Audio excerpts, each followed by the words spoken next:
Hey guys, welcome back to HADAF Skills Today. I'm gonna walk you through how to find your WhatsApp backup on Google Drive, step by step.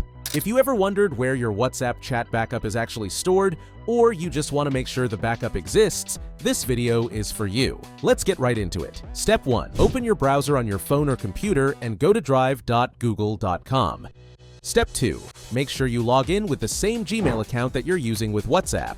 Step 3. In the top corner, click the gear icon and go to Settings. Step 4. From the right-hand menu, click on Manage Apps.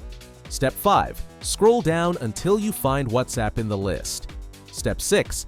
If you see WhatsApp there, that means your WhatsApp backup exists and is linked to your account. You can even disconnect it right from that page if you want to. Quick heads up, you can't actually open or read the content of the backup WhatsApp messages directly from Google Drive. The backup is only used when you reinstall WhatsApp and choose to restore your WhatsApp chat backup. Now, if you don't see WhatsApp listed in your connected apps, it probably means there's no backup saved. Or you might be logged into the wrong Gmail account. If you want to learn exactly how to restore your WhatsApp backup on a new phone or after reinstalling the app, make sure to check out this video in our WhatsApp playlist. And as always, if you found this helpful, give the video a thumbs up and hit that subscribe button so you don't miss the next tech tutorial. See ya in the next one.